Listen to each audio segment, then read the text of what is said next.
സല്ലല്ലാഹു അലാ മുഹമ്മദ് സല്ലല്ലാഹു അലൈഹി വസല്ലം സല്ലല്ലാഹു അലാ മുഹമ്മദ് സല്ലല്ലാഹു അലൈഹി വസല്ലം.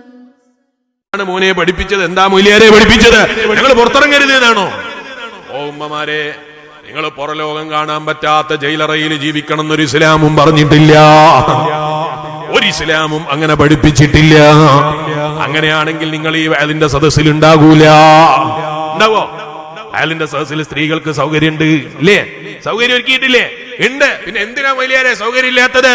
ഇവിടെ വന്നിരിക്കുന്ന അന്യപുരുഷന്റെ കൂടെ ഡാൻസ് ചെയ്യാൻ ഇസ്ലാം അനുവദിച്ചിട്ടില്ല. ഇവിടെ വന്ന മുസ്ലിയാരെ മുന്നിൽ ഇറങ്ങി വരാൻ അവസരം അല്ലാഹു ഒരുക്കിയിട്ടില്ല. അന്യപുരുഷന്റെ കൂടെ ഇരിക്കാൻ അനുവദിച്ചിട്ടില്ല. വയലിന്റെ സദസ്സിൽ മാത്രല്ലേ ഞങ്ങൾക്ക് പോകാൻ പറ്റൂ? അങ്ങനെയാണോ? അല്ല. ലോകത്ത് അല്ലാഹു ഏറ്റവും ബഹുമാനിച്ച പള്ളിയാണ് മസ്ജിദുൽ ഹറാം, അതുപോലെ മസ്ജിദുൻ നബവി. ഇവിടെ പോകാത്ത ഉമ്മമാരുണ്ടോ? അതേ പെങ്ങന്മാരുണ്ടോ? അവിടെ മാത്രമേ ഞങ്ങൾക്ക് പോകാൻ പറ്റൂ? അങ്ങനെയുമില്ല.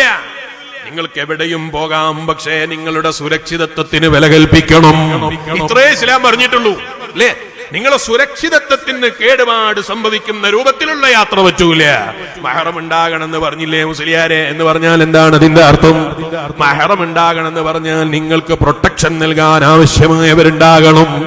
നിങ്ങളെ മക്കളെ നിങ്ങളെ രാത്രിയിൽ പുറത്തേക്ക് അതാ പരിധി വിട്ട് വിടുമ്പോൾ അവരെ കൂടാളുണ്ടാകണമെന്ന് നിങ്ങൾ ആഗ്രഹിക്കാറുണ്ട്. ഇതുപോലെ പെണ്ണ് എന്ന് പറയുന്നത് വളരെ വിലപിടിപ്പുള്ള സ്വത്താണ്.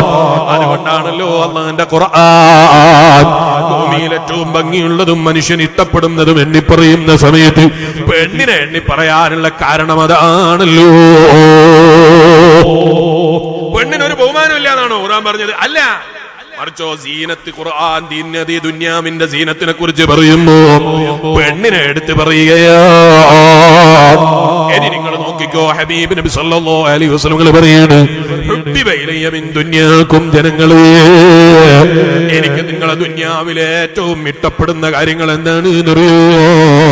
ഹബീബ് നബി സല്ലല്ലാഹു അലൈഹി വസല്ലം പറയാണ്, ഹബീബ് നബി സല്ലല്ലാഹു അലൈഹി വസല്ലം പഠിപ്പിക്കുകയാണ്, അൽ ഉദൂർ അത്തറാൻ, മറ്റൊന്ന് പെണ്ണാട്. എങ്ങനെ? നബി സല്ലല്ലാഹു അലൈഹി വസല്ലം ഭൂമിയിലെ ഏറ്റവും ഇഷ്ടപ്പെട്ട കാര്യങ്ങൾ പറയാണ്. എവിടെയാ പറയുന്നത് എന്നറിയോ? ഇപ്പം വിവരമില്ലാത്ത മതവിരോധികള് ഈ ഹദീസ് എടുത്തു വെച്ചിട്ട് പറയാണ്, ഇതാ റസൂലുള്ളാഹിക്ക് ഏറ്റവും ഇഷ്ടമുള്ളത് പെണ്ണാണ് എന്ന് പറഞ്ഞു. റസൂലുള്ളാഹി സ്വല്ലല്ലാഹു അലൈഹി വസല്ലം നിസ്സാരപ്പെടുത്തിയാണ്. അറിവില്ലാത്തവന്റെ വാക്ക് കേട്ട് തെറ്റിദ്ധരിക്കരുത്. എന്തിനാ പെണ്ണ് എന്ന് പറഞ്ഞത്? ആ മക്കയിൽ ജനിച്ചു വീഴുന്ന ഒരൊറ്റ പെൺകുട്ടിയെ ജീവിക്കാൻ അനുവദിക്കാത്ത കാലം 99ഓളം പെൺകുട്ടികളെ കൊന്നു കളഞ്ഞിട്ട്, ഓ ഹബീബായ നബിയേ, എന്റെ കരങ്ങൾ കൊണ്ട് ഞാൻ 99ഓളം പെൺകുട്ടികളെ കൊന്നിട്ടുണ്ട്. എനിക്ക് ഇസ്ലാമിലേക്ക് കടന്നു വരാനുള്ള വകുപ്പുണ്ടോ?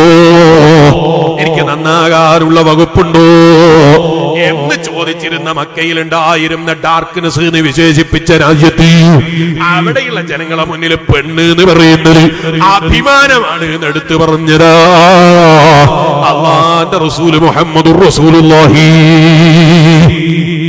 സ്വല്ലല്ലാഹു അലൈഹി വസല്ലം. പ്രസവിക്കപ്പെട്ട ഉമ്മയോടുള്ള കടപ്പാട് പഠിപ്പിച്ചു ഹബീബ് നബി മുഹമ്മദുർ റസൂലുള്ളാഹി. പോരാ, നിങ്ങളെ വീട്ടിലുണ്ടാകുന്ന പെണ്ണിനോട് കാണിക്കേണ്ട എന്തെല്ലാം പെരുമാറ്റങ്ങളുണ്ടോ അത് മുഴുവനും പഠിപ്പിച്ചു നബി മുഹമ്മദുർ റസൂലുള്ളാഹി സ്വല്ലല്ലാഹു അലൈഹി വസല്ലം. ഇവനെ പോലെയുള്ള വിവരമില്ലാത്ത കാട്ടാളന്മാർ പെണ്ണിനെ കൊന്നുകളയണമെന്ന് പറയുന്ന ഒരു സൂചകനെ ഇനി ഉണ്ടായിക്കൂടാ.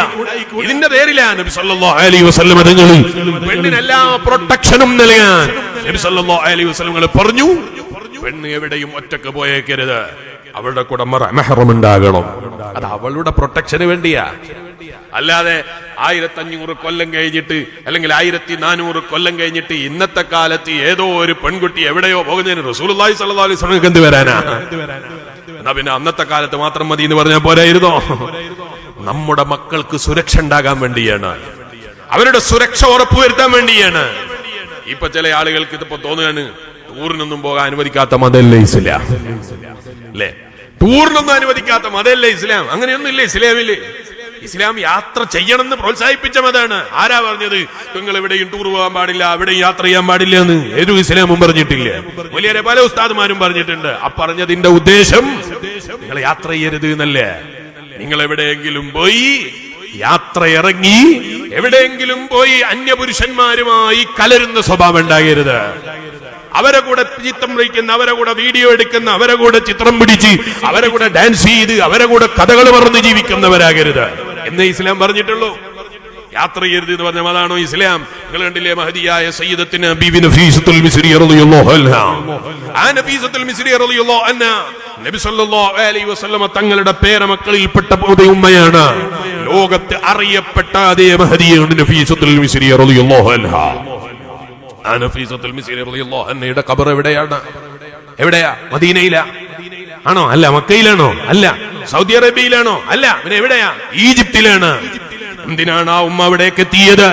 ഹബീബ് നബി സല്ലല്ലാഹു അലൈഹി വസല്ലം തങ്ങളുടെ സ്വപ്നത്തിലൂടെയുള്ള നിർദ്ദേശമായിരുന്നു. ഇസ്ലാമിക പ്രബോധനത്തിന് വേണ്ടി പോയതാണ് ആ നഫീസത്തുൽ മിസ്രി റളിയല്ലാഹു അൻഹാ. പക്ഷേ ഒരൊറ്റ അന്യപുരുഷനെ കാണാനില്ല, ഒരൊറ്റ അന്യപുരുഷനെ തൊടാനില്ല, ഒരൊറ്റ അന്യപുരുഷന്റെ മുന്നിലും വെളിപ്പെടാനില്ല. മഹാനായ ഇമാമുന ശാഫിഈ റളിയല്ലാഹു അൻഹു നഫീസത്തുൽ മിസ്രി റളിയല്ലാഹു അൻഹയുടെ അടുക്കലേക്ക് വന്നു. ചുമരിന്റെ ചാരത്ത് മറയിൽ നിന്നിട്ട് നഫീസ ഉമ്മാനെ വിളിച്ചിട്ട് പറഞ്ഞു, നഫീസ ഉമ്മാ, മുഹമ്മദ് ഇബ്നു ഇദ്രീസ് ശാഫിഈക്ക് ദുആ ചെയ്യണേ. എന്റെ സദസ്സിലിരിക്കുന്ന ഏകദേശ മുഅ്മിനീങ്ങളും ഞാൻ വിശ്വസിക്കുന്ന ശാഫിഈ മദ്ഹബ് അനുസരിച്ച് ജീവിക്കുന്നവരാണ് അല്ലേ? ആ ശാഫിഈ ഇമാം റളിയല്ലാഹു അൻഹുവിന്റെ മദ്ഹബ് അനുസരിച്ച് ജീവിക്കുന്ന നമ്മൾ മനസ്സിലാക്കണം. ആ ശാഫിഈ ഇമാം റളിയല്ലാഹു അൻഹു നഫീസത്തുൽ മിസ്രി റളിയല്ലാഹു അൻഹയുടെ അടുക്കലേക്ക് പോയി ദുആ കൊണ്ട് പറയുമ്പോൾ, പെണ്ണ് അല്ലേ എന്തായാലും എന്നെക്കാളും വലുതാകൂല. അങ്ങനെ ഒരു ചിന്ത ഉണ്ടോ ശാഫിഈ ഇമാം റളിയല്ലാഹു അൻഹുവിന്? പെണ്ണല്ലേ, ആ പെണ്ണിനെ ഞാൻ എന്ത് ബഹുമാനിക്കാം? അങ്ങനെയൊന്നല്ല ഇസ്ലാം. മഹാനായ ശാഫിഈ ഇമാം റളിയല്ലാഹു അൻഹു മറയിൽ നിന്ന് ദുആ കൊണ്ട് പറഞ്ഞു എന്ന് ചരിത്രത്തിൽ കാണാം. നബി സല്ലല്ലാഹു അലൈഹി വസല്ലം തങ്ങളെ സദസ്സിലിരുന്ന സ്വഹാബത്തില്ലേ, ആ സ്വഹാബത്ത് നബി സല്ലല്ലാഹു അലൈഹി വസല്ലം തങ്ങളുടെ അടുക്കൽ നിന്ന് നേരിട്ട് ഇൽമു കേട്ട് അനുഭവിച്ച് പഠിച്ചവരാണ്. അവർ ആയിഷ ബീവി റളിയല്ലാഹു അൻഹയുടെ വീട്ടിന്റെ ചാരത്ത് പോയി നിന്നിട്ട് ആയിഷ ഉമ്മ എന്ന് ആയിഷ ബീവി റളിയല്ലാഹു അൻഹയെ വിളിച്ചിട്ട് എന്തിലധികം പറയാനാ, ബാദിലത്തുൽ അർബഅ എന്ന് അറിയപ്പെട്ട മഹാന്മാരായ ഫുഖഹാക്കളായ സ്വഹാബത്തിന്റെ കൂട്ടത്തിൽ പ്രമുഖന്മാരായ സ്വഹാബികളും അവര് പോലും ഹബീബായ നബി സല്ലല്ലാഹു അലൈഹി വസല്ലം തങ്ങളുടെ വീട്ടിന്റെ ചാരത്ത് പോയി നിന്നിട്ട് ആയിഷ ബീവി റളിയല്ലാഹു അൻഹയെ വിളിച്ചിട്ട് ആയിഷ ഉമ്മ, ഇതിന്റെ മസ്അല ഞങ്ങൾക്കൊന്ന് പറഞ്ഞു തരുമോ എന്ന് ചോദിച്ച് പഠിക്കുന്നതിന് സ്വഹാബത്തിന് വിഷമം തോന്നിയിട്ടില്ല. പെണ്ണായതുകൊണ്ട് സ്ഥാനം ഉണ്ടാകൂല എന്ന് വിചാരിച്ചിട്ടില്ല, അറിവുണ്ടാകൂല എന്ന് ചിന്തിച്ചിട്ടില്ല. മറിച്ചോ ആയിഷ ബീവി റളിയല്ലാഹു അൻഹയ്ക്ക് അർഹതപ്പെട്ട ബഹുമാനം അവർ വകവെച്ചു കൊടുത്തിട്ടുണ്ട്. പെണ്ണായതുകൊണ്ട് ബഹുമാനില്ല എന്നല്ല, സ്ഥാനത്ത് പെണ്ണാകുമ്പോൾ അവർക്ക് മഹറം വേണം പുറത്തേക്ക് ഇറങ്ങാൻ. അവരാരും കൂടെ പോകുമ്പോൾ ഒരാൾ കൂടെ ഉണ്ടായാലാണ് അവരുടെ യാത്രയ്ക്ക് ഏറ്റവും നല്ലത് എന്നാണ് ഇസ്ലാം പറയുന്നത്. അത് ഹജ്ജിന് വേണ്ടിയാണെങ്കിൽ പോലും. അല്ലാതെ ഇസ്ലാം നിങ്ങൾ എവിടെയും പോകരുത്, എവിടെയും ഇറങ്ങരുത്, നിങ്ങൾ പുറലോകം കാണരുത്, ജയിലറയിൽ ജീവിക്കണം. ചില ആളുകൾ പറയുന്ന കേട്ടാ തോന്നും നമ്മളെല്ലാം ഭാര്യമാര് വല്ലാത്ത കഷ്ടപ്പാടിലാണ് അല്ലെ. നമുക്കൊന്നും ബേജാറില്ല അല്ലെ. മുഖമക്കനിട്ട് നടക്കുന്ന നമ്മൾ ഉമ്മാർക്ക് ബേജാറുണ്ടോ? എന്റെ ഉമ്മനോട് ഞാനല്ല ഒരു പോലീസുകാരൻ പോയിട്ട് നിങ്ങളെ മുഖമക്കൻ ഉയർത്തുന്ന് പറഞ്ഞു നോക്കണം. അപ്പൊ എന്റെ ഉമ്മാക്ക് സന്തോഷത്തോടെ ഉയർത്താൻ കഴിയുമെന്ന് ഞാൻ വിശ്വസിക്കുന്നില്ല. നീ നമ്മളല്ലാത്ത കാണാനും തൊടാനും പറ്റാത്ത ഒരാളെ മുന്നില് ഈ പറയുന്ന അങ്ങനെ ഹിജാബോടെ മറയോടെ ജീവിക്കുന്ന ഏതെങ്കിലും ഉമ്മമാര് അങ്ങനെ അവരുടെ മറയെ എങ്ങനെയെങ്കിലും തുറന്നു കാണിക്കണം എന്ന് ആഗ്രഹിക്കുന്ന ഉമ്മമാരുണ്ടാവോ? ഇല്ല. അവര് നല്ല വൃത്തിയിലും സന്തോഷത്തിലും ജീവിക്കുമ്പോ ഇപ്പൊ കുറെ സോഷ്യൽ മീഡിയയിൽ ജീവിക്കുന്ന ആളുകൾ